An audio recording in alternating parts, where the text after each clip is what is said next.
Lady Emma Hamilton is one of the most distinctive and fragrant English roses, bred by David Austin in 2005.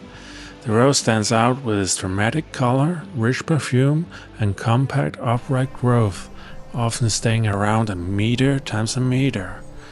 The buds begin as deep orange with hints of red, gradually opening into a bold tangerine and apricot. These vibrant flowers are beautifully offset by the dark, bronze-tinted foliage, creating a striking contrast rarely seen in most modern roses. Fragrance is a highlight on Lady Emma Hamilton. You get this very tea scent on the front end, with a little bit of tobacco, just like something like Golden Celebration. But what's kind of special is you get fruity tones at the back end of the green tea and the tobacco scent. So you have the typical tea hybrid with a bit of fruit. The variety is naturally compact, as I said before, growing only to a meter in height and width. And it suits most small gardens and is also beautiful in pots like a herretier. Lady Emma Hamilton is in general very healthy. She does suffer a little bit from blackspot, and she's very immune to rust. It often tends to bloom in 2 to 3 flushes, and then it kind of goes to sleep. It is named after the famous 18th century muse of Admiral Lord Nelson. She was also his mistress, and sadly after Nelson died at Trafalgar, she went into poverty and she died quite poor. But she was known for her beauty, and as I said before, she was an artist, actor, and now, why would you want to grow Lady Emma Hamilton over something like Lady of Shalott, which was the modern variety Austin bred after to take the spot for Lady Emma Hamilton? The answer is obvious. Lady of Shalott has nearly no fragrance. She's a 4 out of 10, very slight fragrance. And she is also much more tall than Lady Emma Hamilton, and much more a huge bush. While Lady Emma Hamilton is much more this small bush.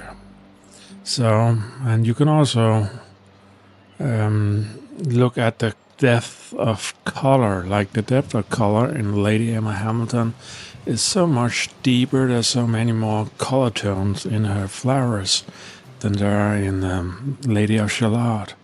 So in my opinion, Lady Emma Hamilton is nearly a better Lady of Shalott in every way. More fragrance, better form, more color depth, a more beautiful transition from the opening. Only advantage I will say for Lady of Shalott is she tends to bloom a little bit more, and you can grow her also as a climber, and you can also use her more as a large bush, where Lady Emma Hamilton is more tidy and neat. But really, in my opinion, most people should really try to get Lady Emma Hamilton and focus much more on that rose than something like Monstead Wood, because unlike Monstead Wood, Lady Emma Hamilton is actually healthy. It is a healthy rose, and it will do really well for you. So while I think Monstead Wood is much less healthy, in my opinion, so what I get it is the dark, attractive crimson flowers that really get people, and I was no different when I started out, and I remember those days too. What impressed one back then, and yeah, but that was just to explain the difference between the two. As normal, we are ranking on 5 categories: health, fragrance, form, flower, and storytelling. You can read under each what they're about. And each category can give a max of 10 points. And 50 is exceptional, and below 10 is very bad. I rank Lady Emma Hamilton 8 in health, subtracting a few points for the black spot it can sometimes get. And I rank it 8 on fragrance, and fragrance was actually a hard thing to decide because I rank Golden Celebration 6 and I rank Gertrude Jekyll 8.5. And Golden Celebration is a very close tea fragrance to Lady Emma Hamilton. It's just not as powerful. And then you have Gertrude Jekyll, which is 8.5, and it is much more powerful than Lady Emma Hamilton. So Lady Emma Hamilton has to be somewhere in between those two, and it is either a 7.5 or an 8 because the power of the fragrance is probably closer to 7.5, but the complexity of it, I would say, warrants an 8 because it has both the fruit tones and some of the tea tones. So I've gone with an 8. You can argue for and against a point, but that is what I went with this time. The form, I would say, is an 8 also because you have a beautiful, well-shaped bush you can use in pots and really anywhere in the garden you like. It's a very well-behaved bush. On the flower, I'm also giving it 8. It is a very beautiful flower in my opinion. And on storytelling, it is a clear 9 for me. You have the story with